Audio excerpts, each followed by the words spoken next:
Um, Pwede ba kita maistorbo, Miss Destiny Rose? Sure. What brings you here, Miss Jasmine? Balita ko kasi best-selling tong libro mo eh. Papa-autograph sana ako. Nagbabasa ka pala ng mga libro ko. Akin na. Bakit hindi? Balita ko kasi maraming na-inspire dito eh. Maraming namulat at natauhan ng dahil sa librong ito. Gusto ko sanang basahin para malaman kung totoo yung sinasabi nila. Pero parang mas maganda kung lalagyan mo to ng autograph mo. Sana may matutunan ka dyan sa libro ko. And granting that, marunong ka magbasa. English yan. Ay! Wag na lang pala. Kasi meron ako naisip na mas maganda kaysa sa autograph mo. Yung tatatak talaga sa'yo, pati na rin sa akin. Kung kulang pa yan para magising ka sa ambisyon mong agawin sa akin si Gabriel, eto pa kasi.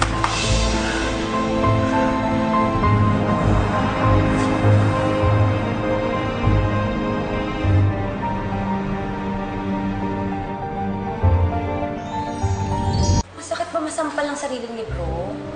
Naku, pasensya ka na, Destiny, ah. Kapal kasi itong libro mo. Sakit, oh. Pero parang mas makapal yung mukha mo para agawin yung akin. Siguro galing ka sa pamilyang mga agaw, no? Siguro mga agaw yung nanay mo.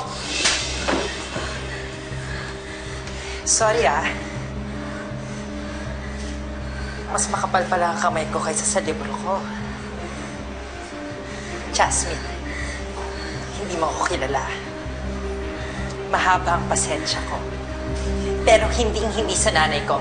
Lalo na kapag hindi siya kasali dito sa pinag-uusapan natin. Nangya, mga agaw ka! Palingkera ka? Ha? Palingkera ka? Palingkera ka! Sino palengkera sa ating dalawa? Ikaw! Ako? Nangya ka! Mga agaw ka! Hayang ka! Kamal dito!